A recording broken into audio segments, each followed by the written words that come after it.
Well, hello. My name is Greg Starbuck. I'm a licensed therapist here in California, and I do a set of snippets, so to speak, little shorties about different topics and subjects that, as a Christian therapist, I work with over the years. And these are only never to be considered diagnostic material for you. They're primarily just for your education, information, maybe a little entertainment, but just the idea that for those that kind of have an interest in these areas that you just get a little more information about it. They're not designed to solve any major problems or anything, just to give you a little info and a little discussion. If for any time any reason you think you might need some professional help in these areas, then of course contact a therapist in your area and go about it. That'd be the healthiest way to go about it. Anyway, today topic on things to talk about is the schizophrenic. Did you know that there are many schizophrenics that are Christians? Now, who would have thought, right?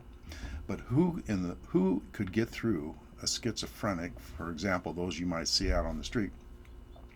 Uh, how could anything get through that, right? You see them, their behaviors at times. Well, God doesn't have any problem with that. He'd go right into the heart, right into the mind. And, I have met many schizophrenics due to my work in the hospital environment for many years. And many schizophrenics I worked with.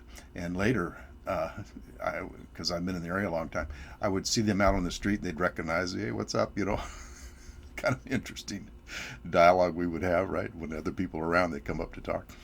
But, they can accept Jesus Christ as their Savior and Lord. They can know that there is a God and their salvation's guaranteed. They're going, right? Just like you and me. But perhaps their time on earth, from our perspective, may not be that fruitful.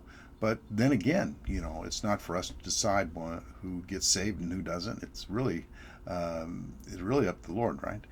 So some of the examples might be that I work with on schizophrenia, and I'll give you a little definition on that. Specifically, the paranoid schizophrenic. The onset is between about 18 and 22 years old. It can be a little earlier, a little bit later, and often they're not quite sure what's going on for quite a while, and sometimes folks will self-medicate, maybe drugs or alcohol, and it can help manage the voices maybe or the intensity of paranoia. And any of you ever been afraid for any length of time? We'll multiply that exponentially, and it never goes away for the paranoid schizophrenic. It's always there, never goes anywhere, and the voices never leave. Sometimes with medication, the voices can decrease dramatically, but some of the other symptoms still stay. And as schizophrenic folks get a little bit older, they sort of get tired out because it's exhausting to be schizophrenic. Your brain seldom rests. And so the symptoms can come down just due to over 50, maybe just due to burnout. But, not all schizophrenics are paranoid. Not all schizophrenics hear voices. Some schizophrenics have tactile, where they feel touching on their arms or leg or head or something. Some have the fear, right? Some have the voices, and some that I work with have voices, and these are Christians, right? They have voices in their head, but they're nice voices, right? They might have 4 or 5 people they know, and they're all their friends in their head, and they're not afraid of anything. They just enjoy their friends, and they spend all day with their friends, right? And they love the Lord, and I'm going to see them someday in heaven, and that'll be it. Anyway, you never really have to be too concerned about schizophrenia when you come across it. Don't be afraid. You have boundaries. You can be firm, but not necessarily be afraid.